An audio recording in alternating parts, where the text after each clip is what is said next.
waxaan ahay 22 jir jaamacadda ka soo baxay. waxaan shaqo ka helay iskuulkayga hore basementiga computer. basementiga wuxuu ahaa wasakh iyo mirax, laakiin waxaa ku yaalay xafiis 3 qofood oo beel ah. waxa uu leeyahay 3 miis iyo 2 talaagado yaryar iyo TV kor ku dhegan iyo mukayf macaan. waa arrin fiican oo ardayda iyo macallimiinta aysan heli karin, iyo iskoolka registerkiisa kuwa ka shaqeeya iyo kale. shaqada waa helay sababtoo ah 3 macallin oo computerka isoo baray ayaa meesha ka shaqaynayay, waxayna ii noqdeen saaxiibo. oo macallinkii ima aysan ahayn, oo wayna ii fiicnaadeen, saaxiibo fiican ayay ila dhigteen. beel ayay ahayd ilaa wixii dhacay asbuucyo ka hor. labada xafiiska igala shaqayn jiray ma aysan joogin Dave iyo Gary. waxa ay jireen qaybta kore, waxayna ka shaqaynayeen warqada iyo waxaas. waxaan cunayay sandwich qadadayda waqtiga qadadayda lagu jiro markii telefoon la iga soo diray kor la sheegayay iskuulka waa la xiray oo waana soo galeen mid walbaysan baa soo galay.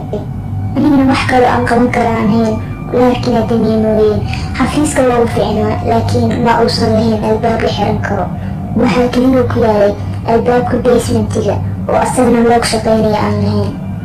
amnigeyga daraaddiis waxaan iska debiyay leerarkii dhan walaa computerka leerkiisii.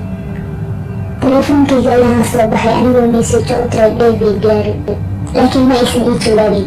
wax kaloo aan qaban karana ma ahayn, ma jirin ilaa telefoonkayga inta la soo baxo geemin ilaa 20 daqiiqa iskaga ciyaaro. wax shacbana ma aanan ogeyn oo korka jiro hoos, mana la ii ogolay inaan telefoon diro waqtigaas. ilaa la iisoo sheego iskool fuuxirida way dhammaatay. albaabkii basementiga ayaa la furay. sharqantiisana waxa ay igu timid xafiiska. kor ayaan usoo fadhiistay anigoo ka fakarayay inaan la hadlo Dave ama Gary aabbaho. waxaan rabay inaan wax ka maqlo, laakiin qof ayaa orod jaranjarta oo soo tagtay. anigana kursiga ayaan iska talaarixiyey, waxa aana hoos galay miiska hoostiisa. cid baa xafiiska soo gashay, laakiin leerarka aan daarin. waxay ahayd aamusnaan oo sharqan la-aan oo keliya.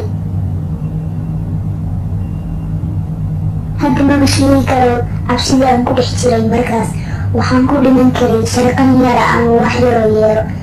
telefoonkii waa shaqamay, message ayaa kusoo dhacay.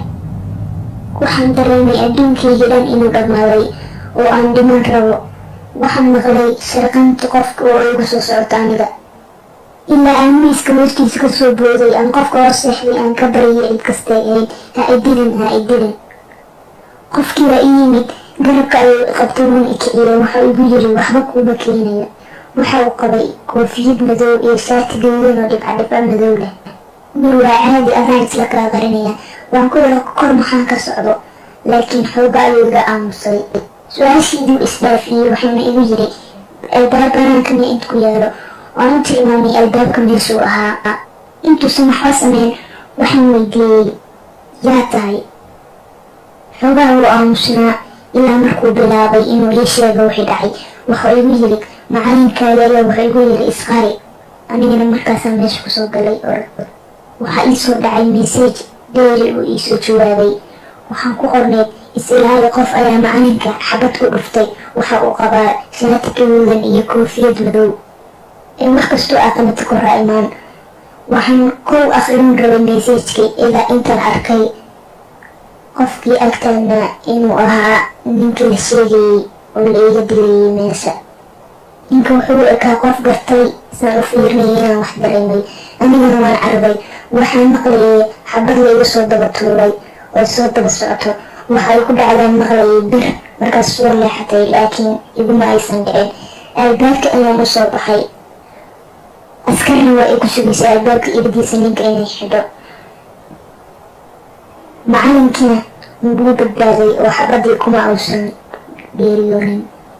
waxaana koleedka dhex marisay macallinka iyo ninka wax arrimo ayaa dhex marayay, laakiin waxaas wax la xaqiijiyay uma aysan ekayn. waxayna ogahay sharqanta qorigaas inay weligay maskaxdeyda ku labalaalaamayso.